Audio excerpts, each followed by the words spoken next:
One opportunity for drawing from life is to create something and then draw it.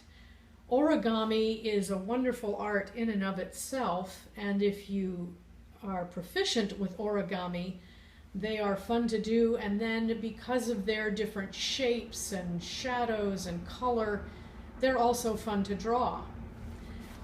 One very simple paper folding, I don't know where the art of paper airplanes came from, if we borrowed it from the Japanese art of origami somewhere along the line. I've never researched the history of it, but I know as children we spent many fun hours folding paper airplanes. My brothers had various styles of planes that they would fold, and we would find sometimes a high point to fly them or just fly them around a room, and it was great fun. But it occurred to me that they could be a wonderful thing to draw as well.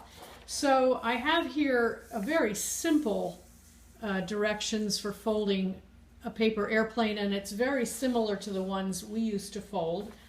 So I will do it here to make the directions. Sometimes the directions in 2D, even though the directions are written well, it's sometimes difficult to tell what exactly it is you're supposed to do. So the first fold here, and I have here colored paper. This is not origami paper. Origami paper is beautiful, and I highly recommend using it if you are interested in trying origami, but it tends to be a little on the expensive side. This is from Kmart, and these are colored papers that are a little bit thicker than proper origami paper. The reason origami paper needs to be thin is because you're doing multiple folds and they need to be very precise, and you need to be able to crease them very well. But this paper will work. It has a nice variety of colors, and I was delighted to find it for a very inexpensive price at Kmart. And it will work for this airplane because it's large and there aren't that many folds. So the first fold is a lengthwise fold like this, and it's important, even in something this simple and this large, to be very precise in the folding, because subsequent folds will go much better if you're careful right from the very beginning. So the first one is this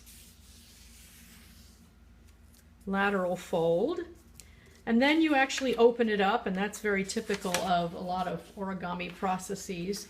And if you learn to do this and enjoy doing it, you might be able to wow a child or a grandchild along the way, or kill some time and keep little ones from getting antsy, and they will be impressed that as an adult you know how to do this very childlike, enjoyable activity. So this is a corner fold into the center, like so. And then there's another fold. Keep the paper right where it is. Don't turn it over or anything. And this next fold is again folding into the center, but this edge is what lines up with the middle, not this edge. So this corner edge comes in like this, and the corner, or the center fold, is a guide as to where to crease that. And again, I'm being careful about my creases here. So just to show you what that fold was and how it looks, and then that's repeated on the other side. And if you have learned other wonderful airplanes, I mean, the fun of it is to get one that will actually fly. And I know we used to try different things, and some of them were just duds. They would bomb, but even that was fun because we were inadvertently learning a little bit of aerodynamics there in this very simple, humble way. So that's the way step 3 should end up. Then the next one just folds in on itself, uses that center crease there and folds like this. And if you're a little bit off, not to worry. That one seems to be a little bit off, so I'm going to sort of recrease it. But that's the way the piece should look after number 4 fold.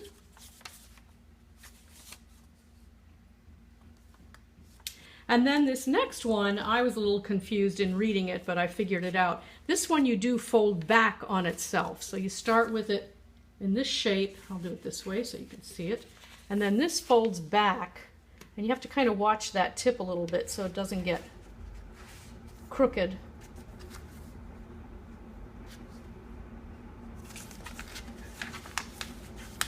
And it folds over and lines up with that outside edge. I don't know who figured these things out. They're just really marvelous. I suppose trial and error.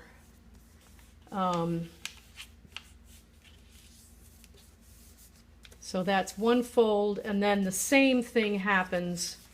This is folded over on itself. Then this one, oops, sorry about that, does the same thing. So again, you have to, once you start getting multiple folds with these little tips, this is really true if you learn to fold Japanese crane. Those little points are it's important that they stay clean, and the aerodynamics of this airplane will benefit also if these folds are clean. So then opening it up a little bit, this becomes the bottom of the plane. This is the top of the plane, and my camera range isn't very far here, but we'll see if I can send it right across the room here. Not too bad. The other thing that's fun to do is pick up one of these. I got this for $1 at the dollar store. They're balsa wood. This has been around for a long time. We used to play with these too, and very good instructions on how to do it. And it's a fun thing to draw as well. A little more complicated to draw, but a little more realistic in terms of a plane.